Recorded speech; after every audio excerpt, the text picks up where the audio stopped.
So the goal of this Feature Friday segment with Dustin Morris, Alpha Strategies, the owner of that operation, does consulting, runs campaigns here in the Kansas City area, is to share with the audience, Dustin, how sexy it is to do this for a living. I know, it's so sexy. Everybody wants to do it. Everyone can do it. So tell us how glamorous it is to do this for a living. Oh, it's wonderful.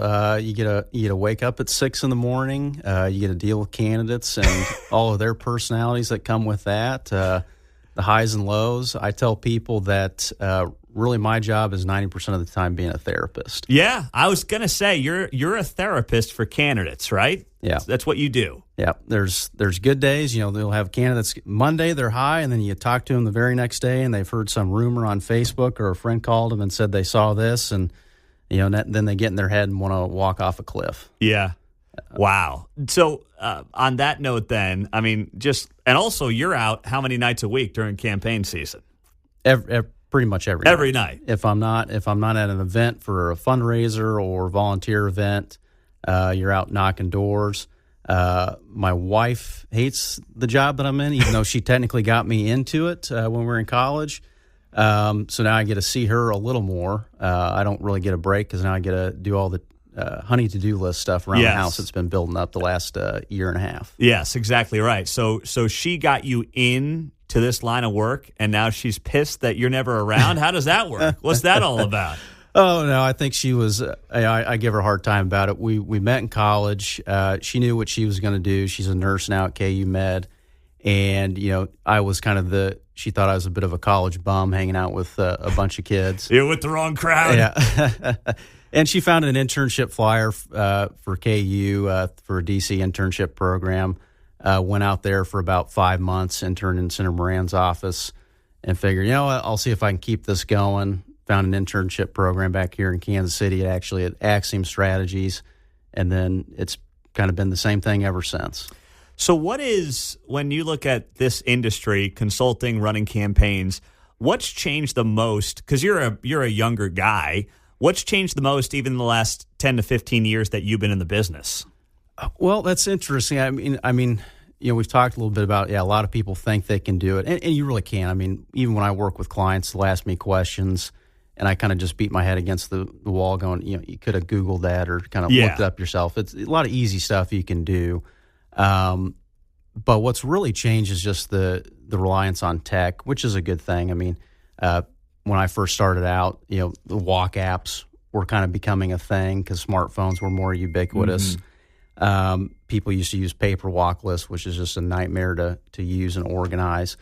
So that's been the real change. Obviously, with the shifts, with cable and broadcast dying off, there's a lot more digital use.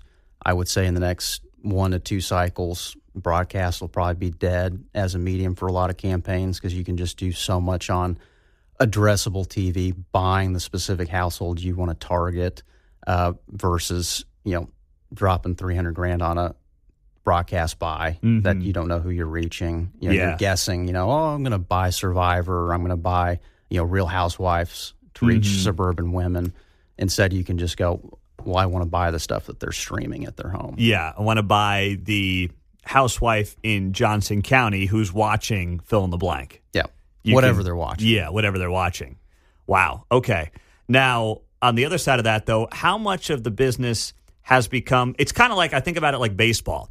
Has it gotten too technical in some respects where the art of it is being lost, or not necessarily?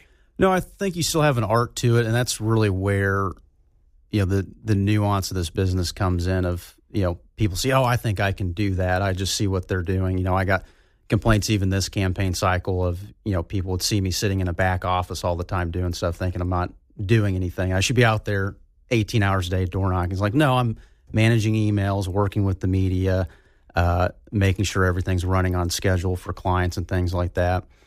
But what you really have to know is just,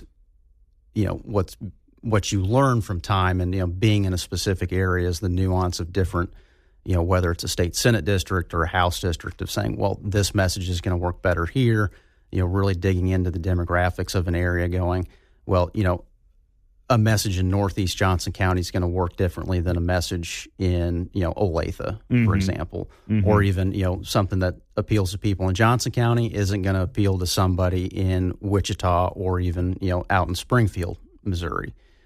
So that's really what, sets a lot of consultants apart, is being able to just not come in and have a cookie cutter routine of, okay, we're going to do 10 mailers, we're going to spend this much money on digital, we're going to, pay for this many door knockers. It's how you vary your message by the area that you're in. So Dustin Morris is here, Alpha Strategies, looking at the life of a campaign manager consultant. What about nationally? We'll talk about what's going on here locally, some of the races you were involved with, some of the trends you're seeing. But the Trump campaign in general, what stood out to you when you looked at what that campaign did, what the consultants did, how it was different, and what was effective, and maybe what could have been better? Well, I don't think there's a lot that they could have done better. Obviously, if you win, you're not looking back going, wow, I wish we really would have done this. But I think Trump just fit into this just in his own personality, which makes him so unique, is that he understands media in general. He doesn't have to have somebody telling him, you need to deliver this type of message. He's watching himself. I mean, just his TV habits in general are insane. Yes. The amount of TV that he watches. And he's been doing it for decades anyway. Yeah, because he understands that's what people get a lot of their information from. And now it's more social media. Apparently Barron Trump was running a lot of his operations on social media, or, getting him into Joe Rogan's podcast or the Theo Von podcast. And that was, I think, what they did well, was being open to that. Hearing Joe Rogan talk about how, they tried to do it with Kamala, and she put all these conditions on him. It's like, well, you got to fly out to me. It's only going to be an hour. And Trump just goes, yeah, I'll show up and talk with you for 3 hours. Yeah. And to hear all the liberals complain after the fact of that Kamala didn't do enough of that, that's the biggest lie I've ever heard. I mean, they have, on the liberal side, they have just a paid social media influencer house of like 5 to 7 people that would just follow her campaign around and just act like they're just, hey, I'm here, I'm producing this, I'm making a living following the campaign off of viewers and subscribers, when in reality they're being paid to be there and create content for the campaign. Now, we do have some of that on the Republican side as well, but not to the same extent of, I think that, a very good, clear example for folks that are really interested in kind of delving more into kind of the political insider type stuff is on the podcast end. You've got the Pod Bros on Pod Save America, which all came out of the Obama campaign. They're bought and paid for. They're not making a lot of revenue themselves. They were stood up as an alternative media source. Versus on the right, you have guys who run a consulting shop, and the podcast is called Ruthless. Oh, yeah. They set that up themselves. They don't have paid backers on the conservative side telling them to go and produce the show, because they have a full-time job. That's what, Josh Holmes? Yeah, Josh Holmes. Yeah.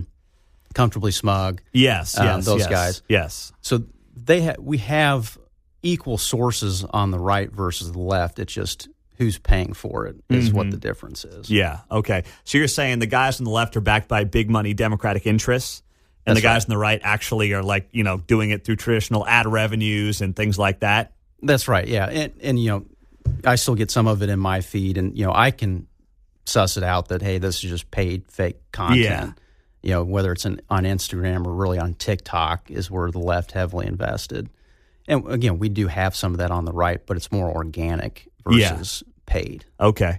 All right. Dustin Morris is here on KCMO. We're going to take a quick break. We're going to come back. We'll talk about trends in Johnson County, 3rd District, what's going on the Kansas side of the state line. He knows both sides, but obviously trying to square things up on the Kansas side is a really interesting topic to dive into. We'll do that and more coming up with him next on 95.7 FM.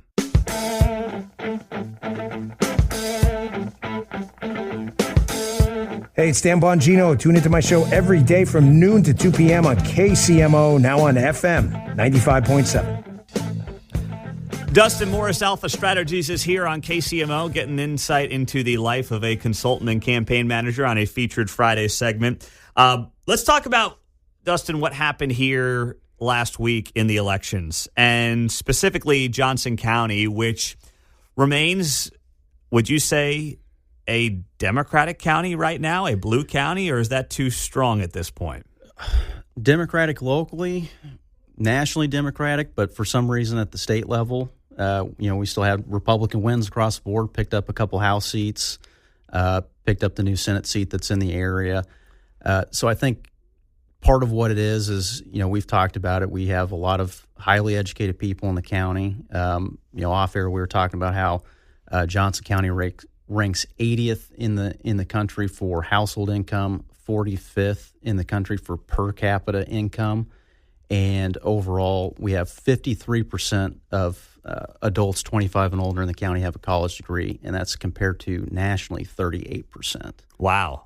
That's a big difference. And right now, the only demographics that you saw shift slightly to the left were six-figure earners and college-educated women in particular were the ones. The only demographics that I saw shifting to the left from 2020. And we have a lot of those in Johnson County. Yep, that's pretty much Johnson County. And you've got voters that are clearly making a decision.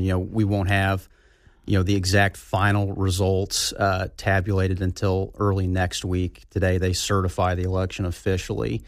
So we'll be able to see, and we've seen the trend for quite a while, not just here in the county, but even in the state, where voters will say, I'll vote for the Democrat nationally, whether that's for president or for Congress, but then they'll go, well, I'll vote for the Republican locally. And I think in their head, they're thinking, it's a kind of check and balance kind of thing is what they're willing to do. And I guess, and I admit it, doing what I do and probably doing what you do to some degree as well, it's still surprising to me that there are so many of those out there in today's climate. Are you surprised by that? I am. I mean, I was surprised. I spent a lot of time working out of the Johnson County Republican office, and I just have to give a quick plug for Maria Holiday at the county party. I'll probably get some text messages from people after this, but because of all the party insight drama. But Maria and the county party folks did a heck of a job this cycle, making sure people were organized, especially at the precinct level, getting information out. But working there, they were selling Trump signs, and Trump voters would come in and, they try to, make sure they get everybody else's signs in their yard, and came across multiple Trump voters. And this is anecdotal, but we saw it in the voter data where Trump received more votes than Dr. Reddy did. And I would talk to Trump voters. They're taking the yard sign. They're paying $10, $15 for a yard sign. And we try to get a Reddy sign in their hand, and they go, I like Trump, but I think Sharice is doing a good job. Really? Which is just that's fascinating, mind-boggling. And it was for different reasons. One older gal couldn't get a reason out of her. One group of voters was that they, didn't like Dr. Reddy. It was actually two groups of voters. One, they thought he was too pro-life. One group thought he was too pro-choice. And even just trying to give them the simple explanation, saying, well, hey, if you're voting for Trump and you get him in there, you want to make sure he's got a good team behind him, and that includes Dr. Reddy. Yeah. But they didn't feel that way, obviously. So there is a lot of that. Wow. Okay. So at yard signs in general, how much do they matter? None. Okay. But it is kind of a way to... It's a vanity thing. It's a vanity thing. I've had candidates where, they want to see their sign, or, really it's for your own supporters, because that's what they're seeing. They're seeing the yard sign war. And it happens every cycle of, I'm seeing so many of your other opponents' signs. They start to think that you're losing, but they just don't see the day-to-day behind the scenes of everything else that's going on if they've just given money and they're not out knocking doors with you. Okay, so then take me through, Johnson County in general. We've seen now Sharice win 4 straight races. The last 3 have been by double digits. So what has to happen for Republicans to get back into the mix and trying to compete in this 3rd district? Or is she in a place where you kind of have to wait for her to basically retire and get the seat open? I hope that's not the case. Whoever figures that out, me, you, or anybody listening, they're going to make quite a bit of money if they can make it work. But the way I see it is, you look at Yoder, he lost in 2018. He did have a very bipartisan record. He was criticized for a lot of his votes, but being tied to Trump, was kicked out. Amanda Atkins came in 2020, went very conservative, still lost. Came back, to address that higher educated suburban voter, had a ton of plans. I mean, and they were legit plans. to try to appeal to that sense of, well, you have a higher education level. Well, hey, I'm going to lay out my full plan for you. Yep. That didn't work with Dr. Reddy, obviously, with his just background alone. Highly impressive type of guy. You think, why the hell are you running for Congress with what you're able to, what you've already achieved and what you can achieve? I mean, right. Reddy's looking at him on paper. I mean, he served after 9/11. That's when he enlisted. He is a doctor. I mean, that's everything you would think that would appeal to the voter here. Yeah. And so I haven't landed on it officially, and I've even told Dr. Reddy this kind of after action kind of stuff. I could be persuaded otherwise, but the one real factor that we don't have in this county, especially since we don't have a Republican governor, we do have Chris Croft and House leadership over in Topeka, but we really don't have that credible person in the county or the district overall carrying that Trump banner to call out the BS on the media side of it when they say, oh, he's a dictator, we're never going to get a vote again. But if you really had somebody within, his 6 first months, he's going to get a lot done. And a lot of voters are probably going to be tuned out from it, or what they'll hear is just, if they watch The View with Whoopi, oh, he's doing this, he's doing that, he's ending democracy. So they're never hearing the good side of the Trump record. So I think especially going into 26, when it's going to be an off-year election, voter turnout's going to be lower, I think the candidate, just strategy-wise, that comes in and really carries that banner hard of talking about the good points of what Trump did accomplish in his first term, what he's accomplishing in his second term, and then trying to find a way to talk to those middle-of-the-road voters to say, hey, yes, I'm a Republican, because you're going to get hit as being the Trump extremist anyway, no matter who runs. Yeah. And just embracing that, but then going, but no, here's what I want to execute for the district. And you can trust in me that, things aren't going to go off the rails, and just telling them that story that things aren't going off the rails in D.C. that they're told constantly. That's true. Now, speaking of 26, now here locally, you mentioned Laura Kelly.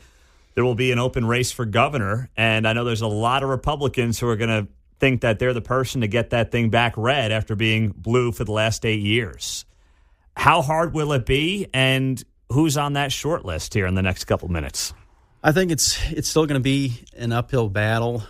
Governor Kelly's ranked in the top 10 most popular governors in the nation, which, from our perspective, seems mind-boggling with all the, scandals that she's had and the screw-ups that she's had, handling COVID, losing almost $1 billion, not really good on tax policy, coming out before the election saying, yeah, I'm not going to touch taxes in this next go-around. On the short list on the Democrat side, I think it's Lieutenant Governor Toland, even though there's more insider people think it's not going to be him because he's had a slight scandal in the Labor Department or in the Commerce Department with a guy killing himself and saying there's all this fraud, but there's been no real investigation into that. But the Republican side the list is long. You've got Secretary of State Scott Schwab, you've got Ty Masterson in the Senate. People throw out Ron Estes, and then that changes week to week. He's running, not running. You do have a couple other people that I've heard their names. I don't think they want their names out there yet. So it'll be interesting. And then this last week, Mike Pompeo's name came into the mix. I push back on that. I think that's just a little bit of wish casting from Republicans, and plus for me, just being younger. I mean, I am from Wichita. I saw Mike Pompeo come up through the ranks. It irks me a little bit to hear his name thrown out there, mainly just because, you've got politicians in Kansas that'll either really tout hard, they're 7th, 8th generation Kansan, this and that, and then, have Mike Pompeo's name thrown in there. It's like, oh, he's a Kansan, he's one of us. No, wasn't born here, wasn't raised here, so can we at least take that part off the table of, he's one of us kind of thing. Kobach back in the mix or no? I don't think so. And the fact that you mentioned Kobach, it's been interesting to see that his name hasn't been thrown around in a lot of the appointments, even for Attorney General. I know Andrew Bailey over in Missouri's name has been thrown in there, and you've talked about that this morning. But, Kobach's just been interesting. Maybe he's happy with where he's at, and I mentioned this to you. I mean, Kobach was one of the first statewide elected officials in 2016 to endorse Trump. Mm-hmm. So he's been with him from day one. But I don't know if I see that. But and then Mark Steffen, state senator from out west, his name's been thrown out there. he'd be kind of the wild card. Very strong base candidate. I think he would be interesting to watch. I think he just lost a lot of PR battles when he was in the Senate. Well, Dustin Morris, Alpha Strategies, appreciate the insight, my friend. Thank you for coming in on a Friday morning, and get some rest and get that honey-do list all wrapped up. Yeah, thanks for having me. I got a room to finish painting. He's back to that. We'll roll through the morning here on KCMO, take you up until 10 o'clock, and that's when Ray Stevens takes over on 95.7 FM KCMO, and we are streaming, of course, all morning long on the KCMO Talk Radio app.